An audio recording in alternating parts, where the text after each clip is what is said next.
بسم الله الرحمن الرحيم الحمد لله رب العالمين والصلاة والسلام على رسول الله وعلى آله وصحبه وسلم تسليما كثيرا أما بعد السلام عليكم ورحمة الله تعالى وبركاته.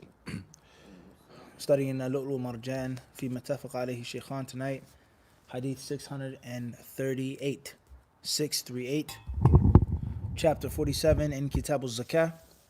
We're coming up on the tail end of Kitab al-Zakah. Inshallah, a few more hadiths, bidnillahi ta'ala, a few more chapters, and we will have successfully finished the study of Kitab al-Zakah and jump into Kitab al-Siyam, bidnillahi ta'ala, coming up on the second half of the 600 hadith mark, approaching hadith 700, bidnillahi azza wa jal. So chapter 47 says, Babu dhikr al-Khawarij wa sifatihim. The Khawarij and their characteristics. The Khawarij and their characteristics. The reason why this is in Kitab al-Zakah is that because one of the founding hadiths regarding the Khawarij and who they are and what they would do and what would happen to them, so on and so forth, was pertaining to an incident about Zakah. The Prophet ﷺ was distributing some wealth, distributing some money to the companions, spoils, Allah's wealth, malullah. And a man approached him, said this, demanded that, complained about this, so on and so forth, etc. So that is why this is in Kitab al-Zakah. وَإِلَّا, and if this isn't the case, then the Khawarij are not specific or special to Zakah. Everyone understand this? They're not specific or special to a zakah. Alright? So who are the Khawarij and what are their characteristics before we read the hadiths? The Khawarij are considered to be a group. They're considered to be a party who are very ancient. They're old. They're not a modern day group. They're old.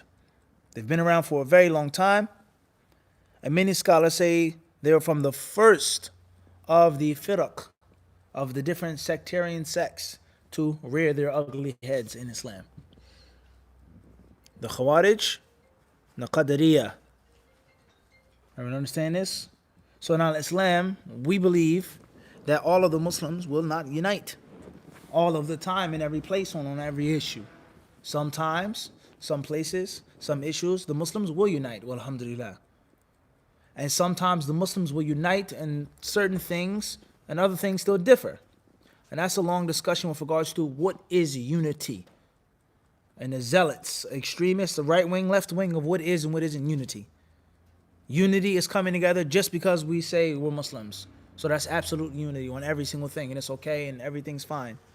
And then those who say there's no unity unless we agree on every single thing, every single point and principle. And then there are those who are balanced. But we do believe, it is prophesied, it is revealed to the Prophet ﷺ, is that there will come Muslims who will stray from the correct path. They will stray from the correct path. Whether they make a total strain in which they leave Islam, or they remain within the fold of Islam, but they have left the orthodox path. You understand this? This is something that a Muslim is supposed to believe in. And that is because it's mentioned in the Quran and in the hadith. There will come a time in which certain Muslims, they will say, La ilaha illallah, Muhammad Rasulullah, they will pray, they will fast, they will stray from the correct path. So before we get into the Khawarij, and this group, is it a sectarian group, a firqa, so on and so forth, we understand that deviance, people sinning, people innovating, people falling into innovations, people falling into desires, people giving precedence to their culture over the teachings of the Quran and Sunnah is going to what? Happen. And if it is going to happen, if it is prophesized, then we benefit two things immediately. Thing number one that we benefit is that it lessens the pain and it eases the suffering. When you go make Hajj and you see so many Muslims doing all types of crazy things in your own household, or you yourself, what you used to do, or your mosque, your local masjid, and you see them doing this and saying this and claiming that, it's like, whoa, what is going on? It's clearly against the teachings of the Quran and the Sunnah. Or there's no proof from the Quran and the Sunnah, etc. So that which doesn't allow your heart to be ripped and torn to pieces, you say that the Prophet, what? He told us it would happen. So therefore, instead of you becoming sad and grief-stricken and your face being downcast, it should make you what? Happy. As Allah tells us about the believers. And when the believers, رَأَى الْمُؤْمِنُونَ الْأَحْزَابَ, when they saw the Ahzab, the groups, the Confederates, the Mushriks, the pagans, these people, those people, what did they say? They said, this is what Allah and His Messenger has promised us. And it only increased them, إِلَّا إِيمَانًا وَتَسْلِيمًا. It only increased them in faith and submission. Everyone understand this? So just imagine now, you're outnumbered, you're surrounded, your city is being laid to siege. All of these people come together to fight you, to kill you. Your allies betray you. If you were foretold of this, instead of you becoming afraid and scared, it's going to make you what? You say, oh man, Abdul Raqib told me the truth. He told me they would do this to me. He told me this person would turn on me. So it makes you have what? More submission and more trust than when he's going to tell me about something else. Everyone understand this? Everybody clear on this or not? Number two is that it should make you happy if you yourself are upon guidance. Alhamdulillah, I'm a Muslim in 2020. How many people leave Islam? You go on YouTube. This woman talks about her experience as a Muslim and how she's a apostate. And this man, he talks about he's from this country. He's not an apostate. And this person found God and found Jesus Christ. And this person was abused. And this woman, she left Islam because of female circumcision in Islam. So on and so on and so forth. Right? Those who have left Islam. My girlfriend is a Christian, so what? Now I become a Christian, waliyadhu billah. Okay? Or I was only a Muslim because of my parents, etc. You're still a Muslim. You see these people leaving Islam, you say what? Alhamdulillah, I'm happy for my Islam. I'm happy that I'm still a Muslim. And then within the fold of Islam, those Muslims who do stray from the correct path and the proper way of the Messenger of Allah sallallahu alaihi wasallam, and you're trying to practice the authentic Sunnah, you say what? Alhamdulillah. There's 20 masjids in the city, 19 of them are on some crazy, wild stuff. We try, give advice, alhamdulillah, for this masjid or that masjid. You praise Allah for what you have. And you don't focus on the negativity, but you rejoice in the positivity. So when the Prophet ﷺ tells us that there become groups and Muslims that would do certain things, whether they leave Islam or whether they remain in the fold of Islam, these are the two benefits that you immediately get. And these are extremely important. Extremely important. You see women walking down the street, they don't cover properly. You say, what? Alhamdulillah, what? I'm covered properly. Instead of saying that people are ruined, and the people are cursed, and the people are this, and the people that you say, what? Alhamdulillah, I'm not. Everyone understand this? You see brothers that used to wear thobes, you see them wearing skinny jeans now. Short shirts. They make salat, they bend over. You see their backsides. Oh, mustan. It makes you upset. But at the same time, say, at least I got on my thobe. I didn't take off my thobe because of Brother Fulan is not the imam here anymore. Or Brother Fulan got refuted. Or this country changed the rules. The sisters used to wear gloves and niqabs now. No gloves, no niqab. You still having your gloves and your niqab, you say what? Alhamdulillah for that. So taking pride and rejoicing and with the tawfiq that Allah has still continues to give you. And not always focusing on those who went astray. And many of the pious predecessors, they would say, don't look at the abundant people who have strayed, but look at those few lucky people, how Allah blessed them against all odds. Everyone understand this? So therefore, in Al-Islam, we believe that the Prophet ﷺ has told us that there will be groups who will stray from the path. And from those groups, those who say, La ilaha illallah Muhammad Rasulullah, is the group which is known as Al-Khawarij. Al-Khawarij. Everyone understand this? Al-Khawarij. So these people, they are a group called Al-Khawarij. So this chapter says, Dhikr al-Khawarij wa sifatihim. The mentioning of the Khawarij. That they will come, that they are real, and how do we know who they are and who they are not. Everyone understand this or not? Everybody clear? Right. Moving forward. Another, and we also previously mentioned, is that these people are not specific to the rulings of zakah. The only reason why these hadiths are mentioning kitab al-zakah is because of they came up in a story or an incident dealing with what? Zakah. Dealing with zakah. Everybody clear on this or not? And with regards to ilm al-hadith and the books of hadith, some scholars, they may put these hadiths in another chapter. Muslim chose to put them in Kitab al-Zakah. Bukhari, Abu Dawood, this one they may put it in the chapter of Fitan. Al-Malahim, apocalypse, towards the end of time, right? Some imams, they may put these hadiths in the chapter of Al-Imara, leadership, and obeying the leader. Everybody understand this? Tayyip. Next point is that whenever there's a group that comes and strays from the correct balanced path, they're going to be known by certain things. They're going to have slogans. There's going to be certain things that they're recognized by, values that they call to, their mission statement. Everybody understand this? The Khawarij are no different. There were certain things that they believed were from the most fundamental things to talk about and to call to and to fight for. And that's going to come later on, bi'idhnillahi ta'ala. Next point. Unfortunate reality is that in 2020, I'm sure many people have mentioned this name before, Khawarij, and have heard this name before. And I'm sure that there are many 9 to 5 basic Muslims that have heard this word and this term much more than they've heard other words and other terms. And that is because of propaganda. Do not think and feel that the Muslims, or those who have left Islam and those who proclaim Islam, don't think and feel that the Muslims or those who say that the Muslims are free from propaganda. Don't think that. Don't think that. People will use propaganda for their agenda. And from the most recognizable usages of propaganda is just sheer abundance, takfir. It's keep talking about it and saying it over and over and over and over and over and over again. And once you keep seeing it, you keep hearing it, you don't understand it, it's not being explained to you properly. It could be a flat out lie, but you hear so much, it resonates in your mind and in your brain. And then when they feed it to you so much, then they steer you in the direction. You understand this? It's like training an animal now, right? You have an elephant, you want to train for the circus. So you keep feeding it and feeding it. And then we want it to step up on this, or to jump, or to turn around, or to spin around. You lure it with the what? With the food. And when it goes out to reach for the food, you pull it back. Say, no, not yet. You want it? Then what? You got to go this way. And that's how propaganda works.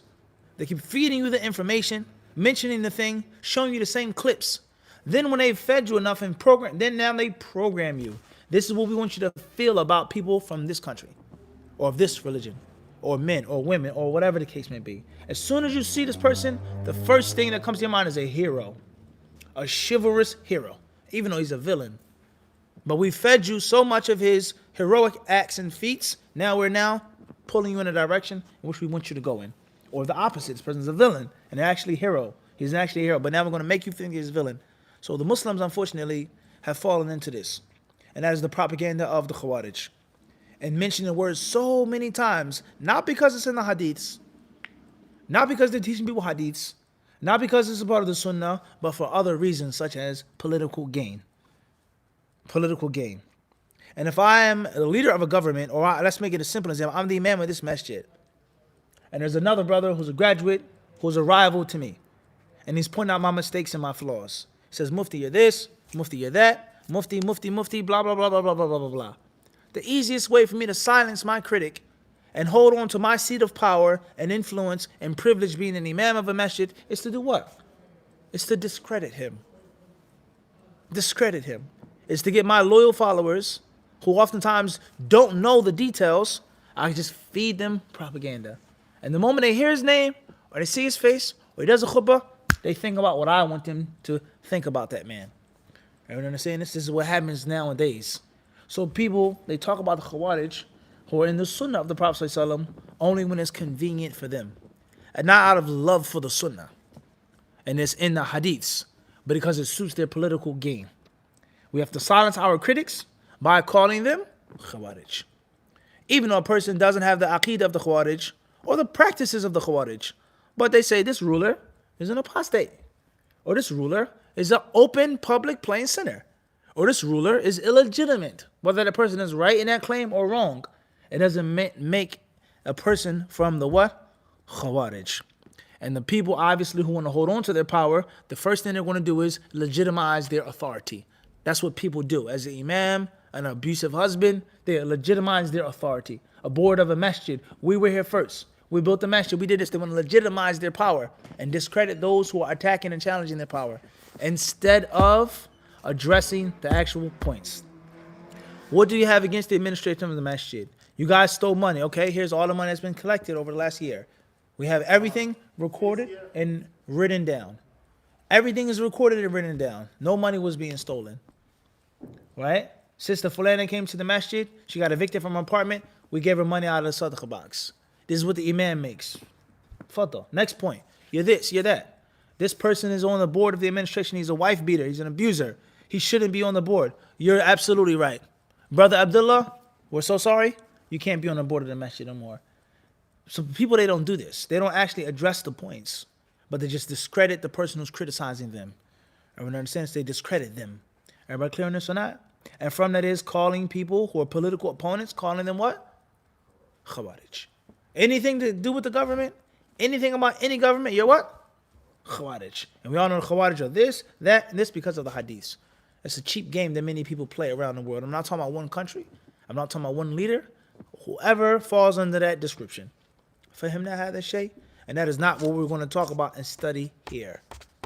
We're not dealing with the shameless, shameful, cheap propaganda that people just call people Khawarij just because they're against their system of government, which could be clearly wrong, according to the Quran and the Sunnah. Everyone understand this? The games that the people play today and how they conveniently use Islam when it's convenient for them is not what we're about. Everyone understand this? We want to talk about the Khawarij. And we're also going to talk about the hadith to talk about the ruler and the responsibility and the duty and the severe threat of the ruler. Everyone understand this? And the Prophet ﷺ, he did both. He warned us against seeking authority and leadership. He warned us against fighting and lying for leadership. And he also warned us about being foul leaders and unjust leaders, tyrannical leaders, and using Islam when it's convenient for us to use it. So we have to get out of this mindset, guys. And everyone who has an issue with a government or a system of politics, scientifically, ilmiyan, la yusannafu, is not to be categorized as what? Khawarij. Everyone understand this? Everybody clear on this or not? Tayyib, moving forward. Next issue is, the Khawarij, are they alive today? Are the people who talk about the rulers and revolt and rebel against the rulers, are they considered Khawarij or not? Also, are the Khawarij considered to be Muslims or are they kuffar?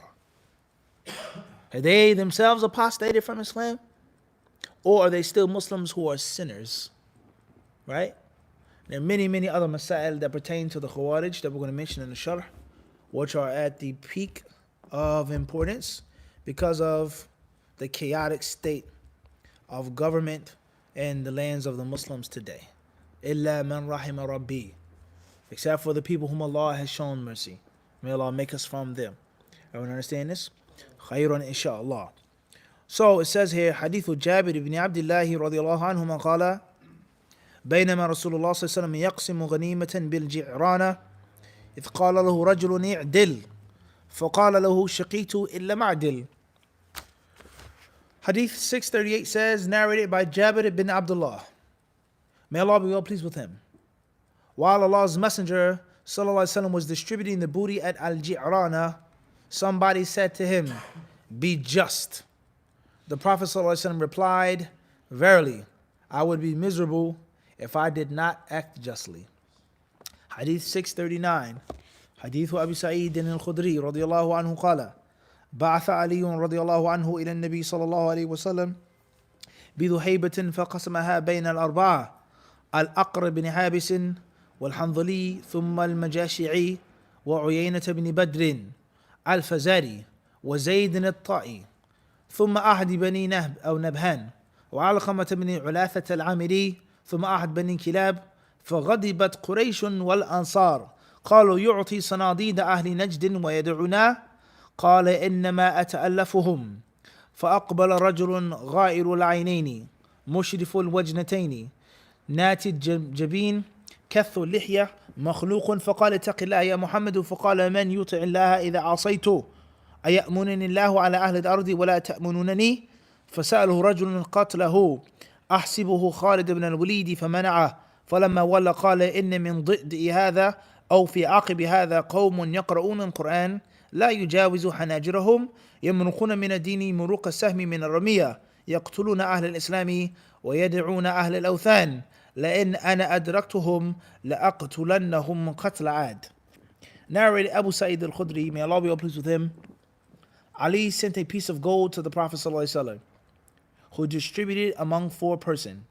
Says here, Al-Aqra' bin Habis al-Hanbali, or Al-Hanzali, from the tribe of Al-Majashi'i, Uyayna bin Badr al-Fazari, Zayd al-Ta'i, who belonged to the tribe of Bani Nabhan, and Alqama ibn Allatha, or Ullatha al-Amri, who belonged to the tribe of Bani Kilab.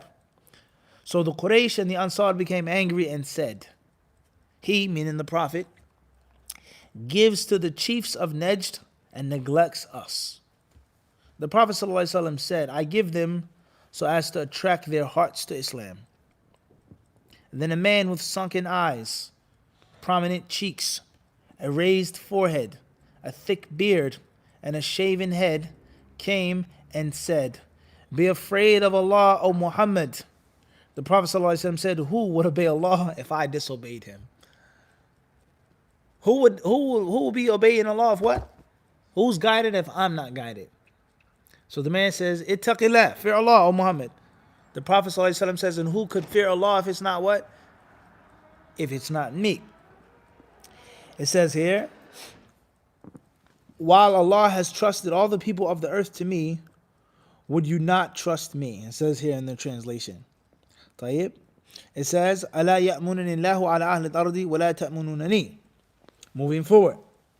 Somebody who I think was Khalid ibn Walid requested the Prophet ﷺ to let him chop that man's head off, but he prevented him. When the man left, the Prophet ﷺ said, among the offspring of this man will be some who will recite the Quran, but the Quran will not reach beyond their throats. And they will renegade from the religion as an arrow goes out the game's body. They will kill the Muslims, but will leave the idolaters. If I should live up to their time, I will kill them as the people of Ad, or as the people of Ad were what? Were killed. Next hadith, 640.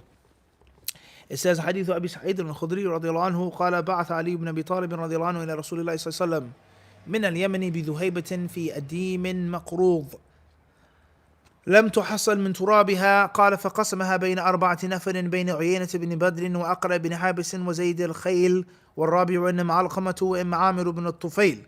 فقال رجل من أصحابه كنا نحن أحق بهذا من هؤلاء. قال فبلغ ذلك النبي صلى الله عليه وسلم فقال ألا تأمنونني وأنا أمين من في السماء يأتيني خبر السماء صباحا ومساء. قال فقام رجل غائر العينين مشرف الوجنتين ناشد الجبهة كث اللحية مخلوق الرأس مشمر الإزار. فقال يا رسول الله اتق الله. قال ويلك أولست أحق أهل الأرض أن يتقي الله. قال ثم ولى الرجل. قال خالد بن الوليد يا رسول الله ألا أضرب عنقه؟ قال لا لعله أن يكون يصلي. فقال خالد وكم من مصل يقول بلسانه ما ليس في قلبه. قال رسول الله صلى الله عليه وسلم إني لم أؤمر أن أنقب قلوب الناس ولا أشق بطونهم.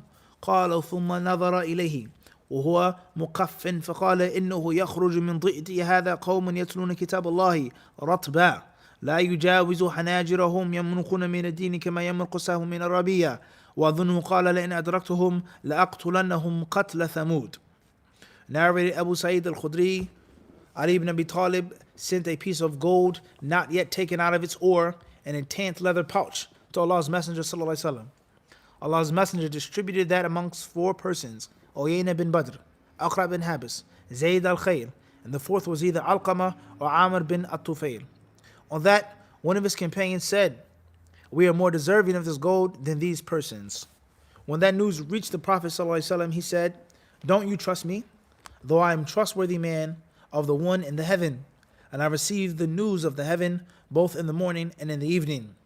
There got up a man with sunken eyes, raised cheekbones, raised forehead, a thick beard, a shaven head, and a waist sheet that was tucked up. And he said, O Allah's Messenger, be afraid of Allah. The Prophet ﷺ said, woe to you! Am I not of all the people of the earth the most entitled to fear Allah? Then that man went away. Khalid ibn Walid said, O Allah's Messenger, shall I chop his neck? The Prophet ﷺ said, no, maybe he offers prayer. Khalid said, numerous of those who offer salah and say by their tongues what is not in their hearts. Allah's Messenger ﷺ said, I have not been ordered by Allah to search the hearts of the people or cut open their bellies. The Prophet ﷺ looked at him while the latter was going away and said, from the offspring of this man, there will come out a people who will recite the Quran continuously and elegantly, but it will not exceed their throats. They will go out of the religion as an arrow goes out through a game's body. I think he also said, if I should be present at their time, I would kill them as the nation of Thamud were killed. Hadith 641.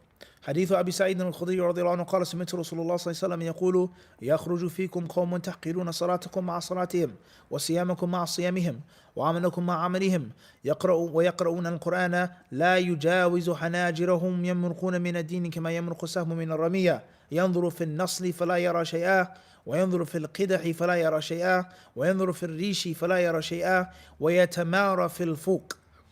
Narrated Abu Sa'id al-Khudri, I heard Allah's Messenger ﷺ saying, there will appear some people among you whose salah you will make look down upon yours, and whose psalm will make you look down upon yours, and whose good deeds will make you look down upon yours.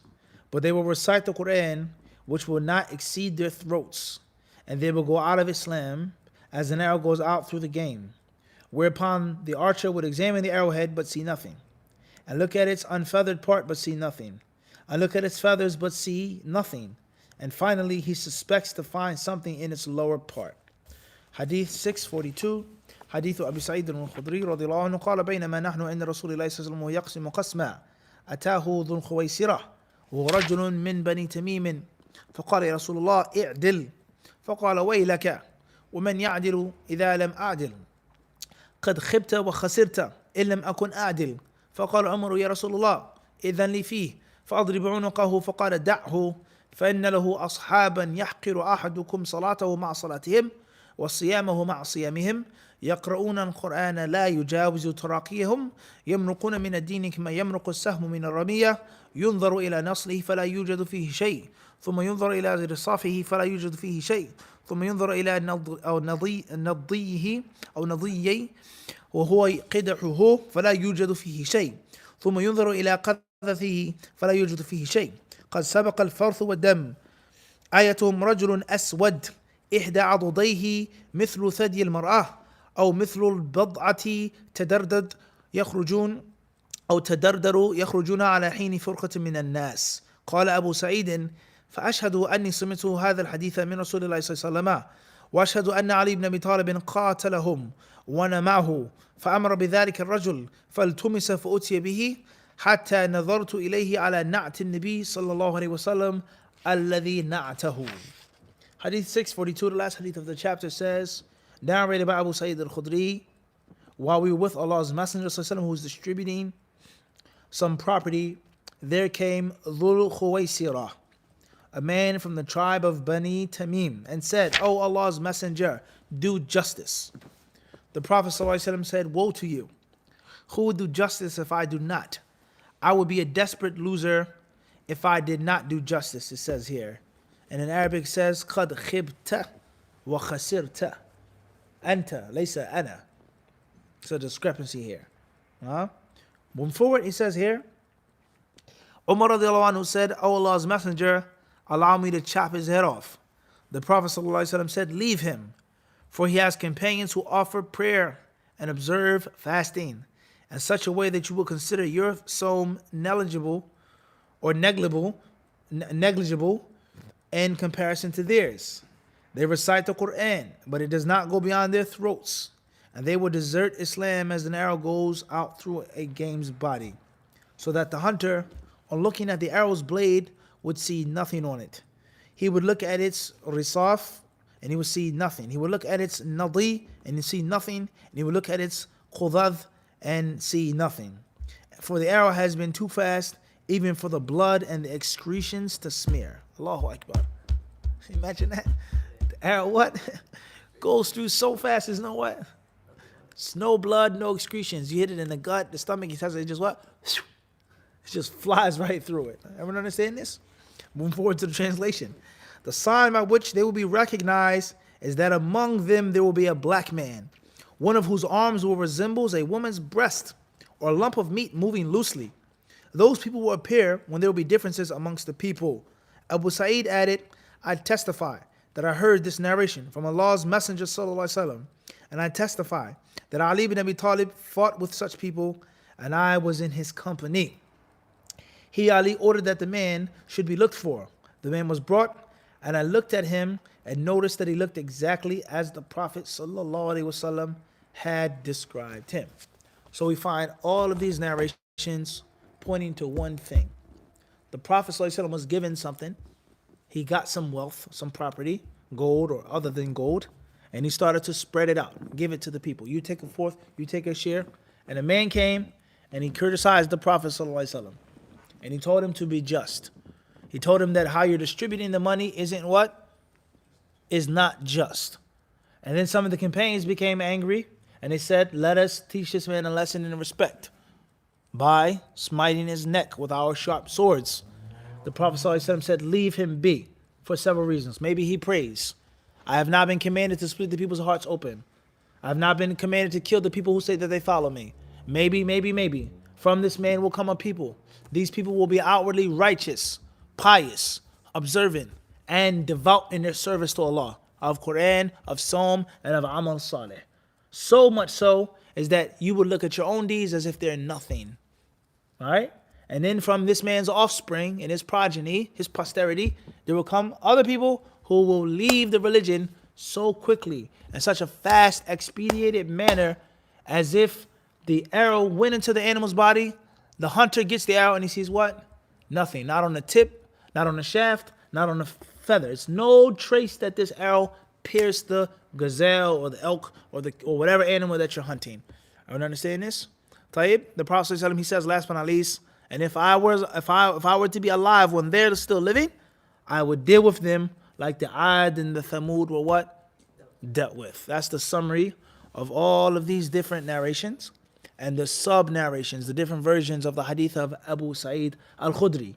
Obviously, with the last hadith giving the most description of what the man looked like, so on and so forth. And Ali radiallahu anhu, when he was the Khalifa, the Caliph, he fought them and the man's followers. Everyone understand this? Right, moving forward. An-Nawawi rahimahullah ta'ala, he says regarding these ahadith and regarding this chapter.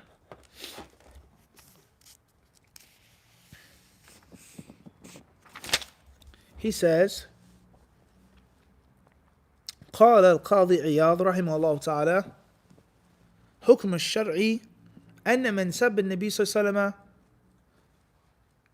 Before we go forward, the main lesson from these hadiths in Kitab al-Zakah is what? What's the main lesson in Kitab al-Zakah? Before we talk about the Khawarij and the stories, what's the main lesson in Kitab al-Zakah?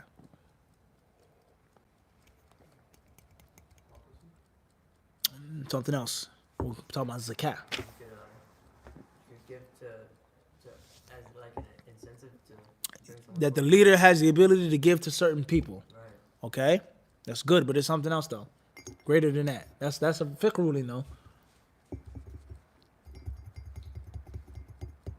The obligation of being just when you distribute money. Did the Prophet ﷺ criticize the man for what he said as a concept? He just denied that he wasn't what? Unjust. But the obligation of being just and giving out the money as it should be given out was what? Accepted. Those who deserve a portion get their portion. Extra gifts are what? Extra gifts. I don't owe him anything, so I can give you the gift without giving it to him. I haven't wronged him. But if everyone deserved the bottle of this and I only gave it to you, then it'll be a what? Everyone understand this? A difference here between that which all the people deserve, the wealth of Allah, the poor, the combatant, the soldier, versus this is a what? A special gift to you. I've given you this sword because you're a very, very brave warrior. Mathalan. Everybody clear on this or not? But the warrior that isn't that brave, that isn't that strong, that fought, he deserves a portion of the spoils. And that when you do that, it must be done out of what? Justice. So before we go forward, when we talk about the whole big controversy of the Khawarij and this and that, we see that the hadiths about the Khawarij themselves, what do they prove? Is that the leader is supposed to be what? Everyone see the problem here? Of picking and choosing the hadith that you want to use and slicing and dicing and taking the pieces that you want to use. The hadith that talk about the Khawarij also speak about the what? Everyone understand this? The man telling the leader to be just wasn't problematic. It was that the leader was the Prophet, disrespecting the Prophet ﷺ, and the companions went to kill him. Everyone understand this? You clear on this or not? But the obligation, the ruler being just, that is a good and commendable thing. And the ruler being unjust and oppressive is what? Look down upon Islamically. Is it permissible to revolt and do this? That's a different discussion. But the people today, they don't even talk about it. I could be wrong, or maybe I'm just making this up. But the people, they don't even speak about that. The only time you hear about the ruler is obey, Khawarij, Ahl Sunnah don't revolt. But will you hear them saying the hadiths and the ayat that talk about the obligation of justice, establishing the hudud, the enemies of Allah? Yes or no? You don't hear that. Everyone understand the problem that we have? It's not the problem with the hadiths about the Khawarij. It is not the problem of the Sunnah mandating not to revolt against the legitimate Islamic ruler, even if he is a wrongdoer, even if he's a fasiq. That's not the mushkila here. And that's what the people want to try to turn it into. But the problem is the people only taking half of the hadiths and ignoring the other half. Or they take one hadith and only take what? One piece and ignore the other piece. Everybody understand this or not? So the main fiqh rulings that pertain to zakah, number one, is the ruler to be just. Number two is the permissibility of giving certain people certain things as a gift, as an incentive.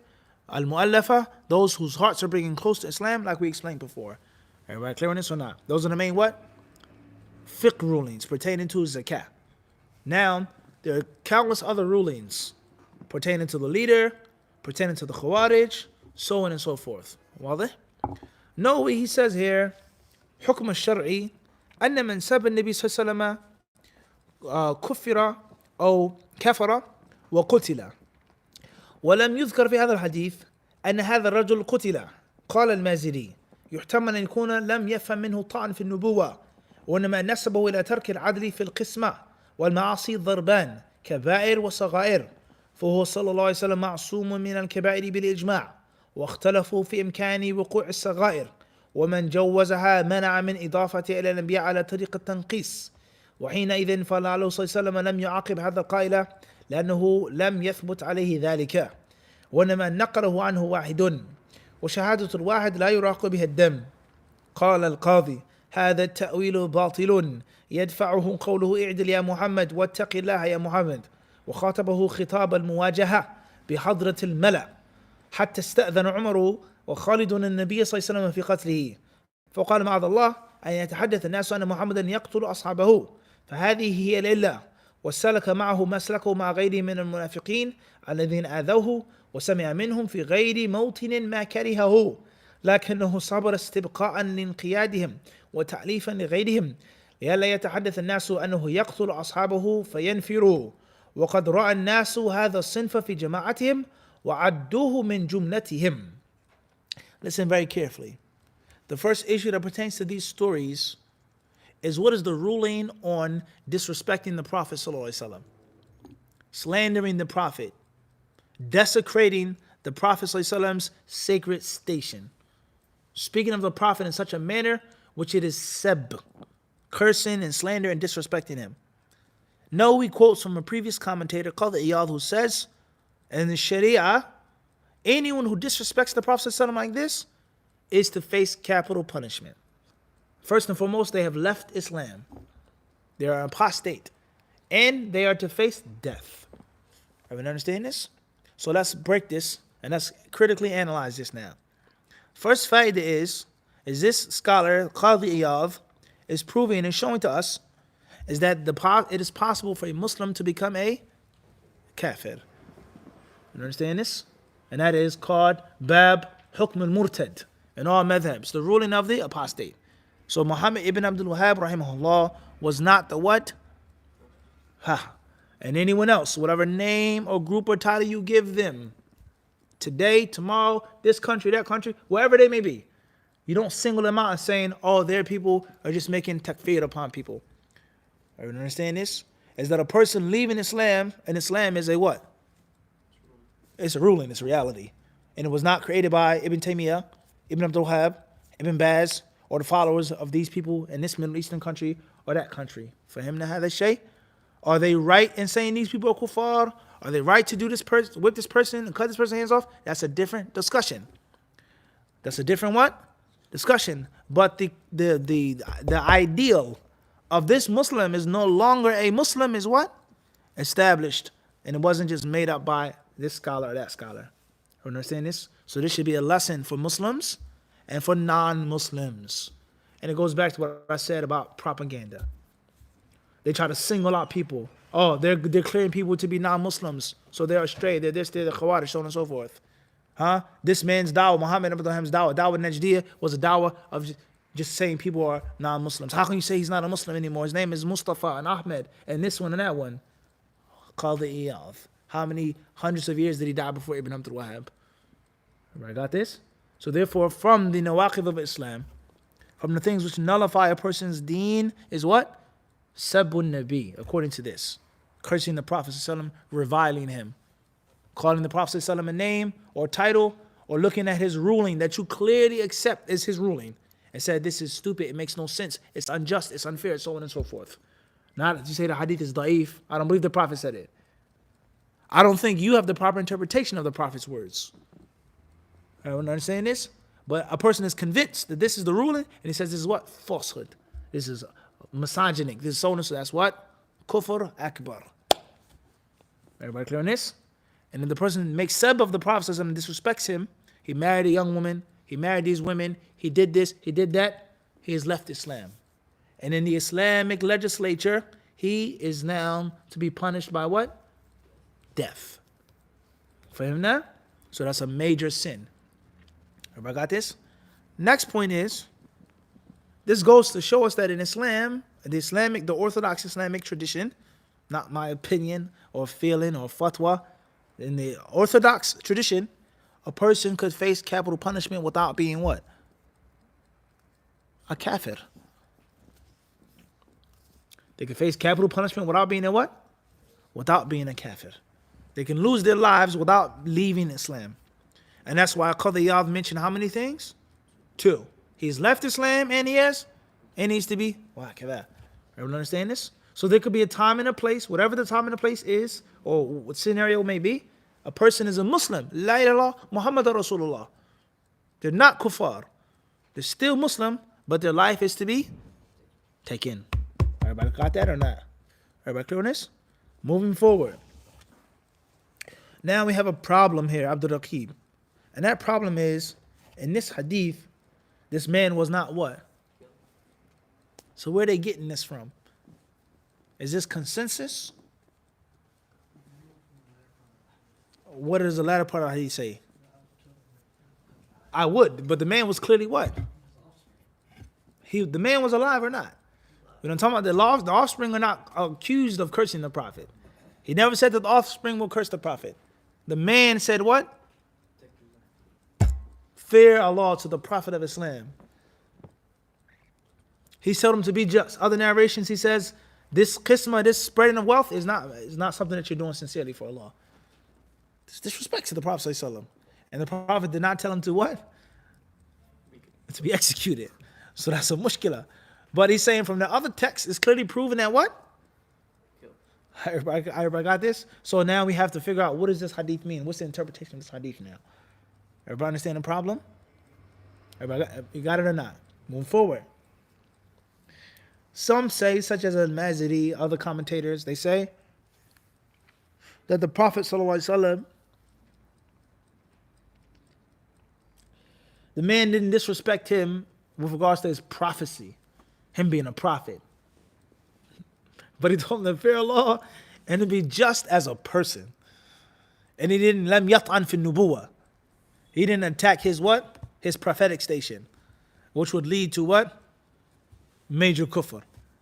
But he only made a ta'an of the Prophet ﷺ as a person. All right, I want to stop here tonight, inshallah.